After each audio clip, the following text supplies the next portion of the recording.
Welcome to Triumph IAS. It's a daily mains practice question and answer series. This program is exclusively designed for UPSC CSE aspirants. In this video discussion, we will discuss UPSC CSE mains previous 25-year questions. Question number 1. How do you justify the view that the level of excellence of Gupta numismatic art is not at all noticeable in later times? Let's start with the introduction of the answer. The Gupta gold coins, also known as dinars, are the most extraordinary examples of numismatic and artistic excellence. The coins in general depicted the ruling monarch on the obverse, while the reverse depicted the figure of a goddess. Gupta coinage became a forerunner for the dynasties and kingdoms to come thereafter. The main body of the answer should be number 1. Gupta coinage reached the height of metallurgy and iconography. They portrayed the deities with Indian attire and with lots of grace. Unlike the predecessors, the Guptas did not confine the images of emperors only in martial poses. Number 2. They also depicted socio-political events such as marriage of the king and queen, king performing Ashwamedha Yagya, king playing veena, etc. Number 3. In the post-Gupta period, the continuous internal feud kept the kingdoms fragmented and treasury in poor state. Hence, coins were minted in metal of inferior quality, usually nickel, copper and lead. Number 4. Dynastic coins were minted and demonetized in haste because of frequent coups and succession. Prohibition of idolatry in Islam severely limited the scope of inscribing motifs and images in the coins of Delhi Sultanate and Mughal Empire. Number 5. British Indian coins were monotonous in design, with textual information of coin denomination and year on one side and portrait of the king or queen on the other. Number 6. After independence, the king's portrait was replaced by lion capital of the Ashoka pillar and other indigenous motifs of sovereignty and freedom. Conclusion of the answer is: therefore, the excellence of the Gupta numismatic art largely remains absent in the later times. Question number 2. The Central Administration Tribunal, which was established for redressal of grievances and complaints by or against central government employees nowadays, is exercising its powers as an independent judicial authority. Explain. Let's start with the introduction of the answer. The Central Administrative Tribunal had been established under Article 323- of the Constitution for adjudication of disputes and complaints with respect to recruitment and conditions of service of persons appointed to public services and posts in connection with the affairs of the Union or other authorities under the control of the government. The main body of the answer should be number 1.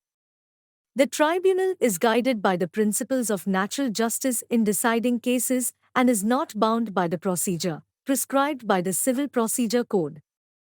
The Central Administrative Tribunal is empowered to frame its own rules of procedure and practice. Number 2. The constitutionality of setting up tribunals has always revolved around the question of establishing them without affecting the inherent powers of the constitutional courts, i.e. the High Courts and the Supreme Court. Number 3. Provisions allowing for direct appeals to the Supreme Court, thereby bypassing the jurisdiction of the High Court, have been scrutinized by the judiciary in multiple cases. Number 4. The decision of the 7-judge bench in L. Chandra Kumar comprehensively lays down the law in this regard. Number 5. While dealing with the constitutionality of exclusion of jurisdiction of high courts in service matters against the orders of the CAT, the court highlighted two primary issues with statutory appeals directly to the Supreme Court. Conclusion of the answer is: firstly, a direct appeal to the Supreme Court was too costly and inaccessible for litigants, and secondly, such a provision of appeal would lead to congestion of the docket of the Supreme Court. Question number 3. Foreign direct investment in the defense sector is now said to be liberalized. What influence this is expected to have on Indian defense and economy in the short and long run? Let's start with the introduction of the answer. The defense sector now gets FDI beyond 49% under the government approval route. The most important aspect here is that the new policy has done away with the condition of access to state-of-the-art technology to allow 100% FDI in the defense sector. The main body of the answer should be number 1. The opening in the defense industry may result in major foreign entities setting up subsidiaries in the country. No nation can delink its defense and securities policies from its foreign policies. Number 2. India being biggest arms importer of the world, defense procurement, defense production, FDI in defense technology development, Make in India in defense, MSMEs for defense are closely interlinked, strategic policies for the government under the shadow of its foreign policy environment. Short-term influence. Number 3. Liberalized FDI in defense will lead to a lot of investment in defense sector in India. Number 4. The lower labor cost not only boost the sector but also give it of employment opportunities to both skilled and non-skilled workers. Number 5. The small and medium enterprises, SMEs, will also avail this opportunity to grow further. Number 6. The induction of modern technology will be an offshoot of the investment. Number 7. The growth of the defense sector will also increase the development of academic as well as research activities. Long-term influence. India being one of the largest importers of defense equipments and a major chunk of India's defense budget is allocated for the purchase. With the FDI in the defense sector, India can bring down the import, can move towards a better balance of payment. Number 8. In the long run, Indian defense public sector undertakings, DPSUs, can also grow substantially. Number 9. India can no longer be dependent on foreign nations to safeguard its territories, and it will provide a great opportunity for the self-sustenance. Number 10.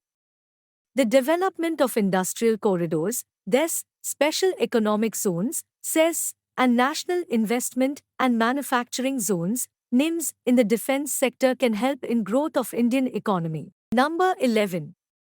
It will also boost the indigenization technologies, which in long run is needed to become strategically independent in defense manufacturing.